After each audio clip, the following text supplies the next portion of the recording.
Chapter 8 of I Survived the Titanic, page 40. George ran as fast as he could down the hall. He heard shouting behind him, but he didn't stop until he was back on B deck, safe again in first class. A steward hurried past him with a stack of clean towels. "Good evening, sir," he said. George nodded, out of breath. Nothing could happen to him up here, he knew. So why was his heart still pounding? It was the ship, he realized. That thundering noise, that shaking in the hold. Had a boiler exploded? Had a steam pipe burst? An eerie silence surrounded him, and George's heart skipped a beat as he realized that the engines had been turned off. The quiet rumbling had stopped. Just outside, George heard people talking loudly. Did they know what was happening? George went out onto the deck and walked over the small crowd of men. Most were still dressed in their dinner tuxedos and puffing on cigars. They were standing at the rail, pointing and laughing at something happening on the well deck on the one level below. What was so funny? George squeezed between the two men and looked over the rail. At first he was sure his eyes were playing tricks. It looked like the well deck had been through a winter storm. It was covered with ice and slush. A bunch of young men in tattered coats and hats were pelting each other with balls of ice, roaring with laughter like kids having a snowball fight. "What happened?" asked the man who'd walked up behind George. "The ship nudged an iceberg," said an old man with a bushy mustache. He didn't sound worried. "An iceberg? Is that why we've stopped the engines?" said the new man. "Because of some ice on the deck?" "Just being cautious, it seems, following regulations," said the older fellow. "I spoke to one of the officers. He assured me we'd be underway any moment." "Hey there," he yelled down to the young men below. "Toss some of that ice up here." One of the gang picked up a piece of ice the size of a baseball.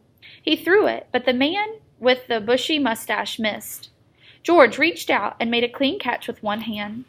The crowd cheered. George held up the ice and smiled. Then he held it out to the man.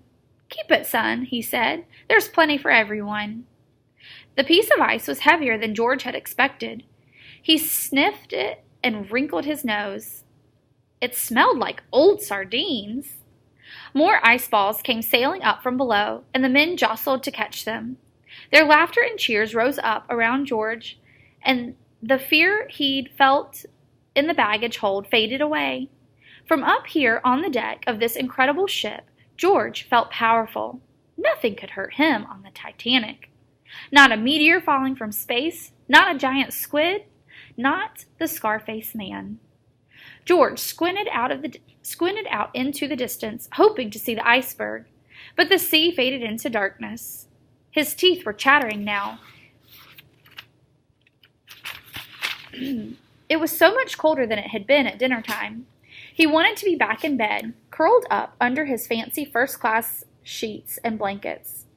The corridor was still quiet as George crept toward his suite. As he was letting himself in, he stepped on something that made a crunching sound under his boot. At first, George thought it was ice or a piece of glass, but when he picked up his heel, he saw that the carpet was covered with yellow crystals. George smiled. It was just one of Phoebe's lemon drops. George let himself in, easing the door shut. Phoebe's bed curtains were closed. The light under Aunt Daisy's door was off. George quickly changed into his pajamas and climbed into bed. Yes, he was safe, he told himself. He tried to go to sleep, but as the minutes ticked by, his mind got restless. It hit him that his knife was gone forever, and the total silence of the ship seemed to press down on him. Why hadn't the engine started up again? He lay wide awake, listening and wondering. It was almost a relief when he heard someone knocking on the door.